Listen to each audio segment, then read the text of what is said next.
En entrant dans la station-service Shell, Chloé, vêtue de sa robe Louis Vuitton, s'approche de la caissière.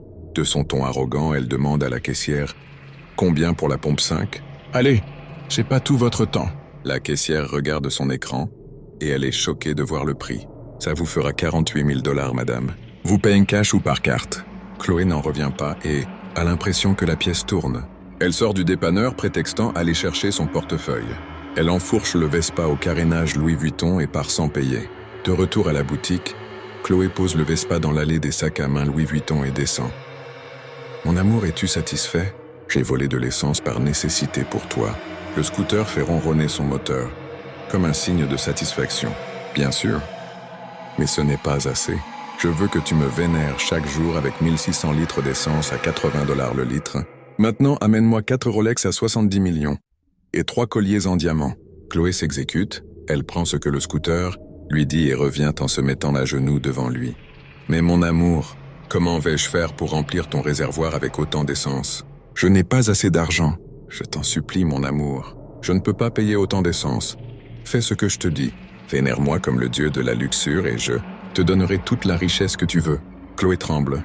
Les yeux embués de panique et d'administration hoche la tête. Elle se relève lentement et sent le sol vibrer sous ses talons.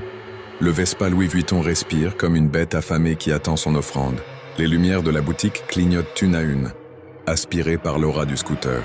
Chloé recule. « Mon amour, je le ferai. » De plus, le Vespa incline légèrement son guidon, ses phares s'allument d'un rouge profond, presque démoniaque. « Ne mange pas et ne bois pas pendant 6 jours. »« D'accord, mon amour. Pour toi, je ferai tout. Tout, tout, » dit Chloé, ses doigts casserant le scooter. « Tu es mon Dieu. Mon Dieu. Mon Dieu. » Le Vespa gronde d'un ton grave, prometteur, comme si un dieu ancien venait de sceller un pacte. Chloé se penche et murmure au Vespa. « Maintenant, mon amour, allons nous promener. » Roxane enfourche le scooter et démarre à pleine vitesse dans la boutique.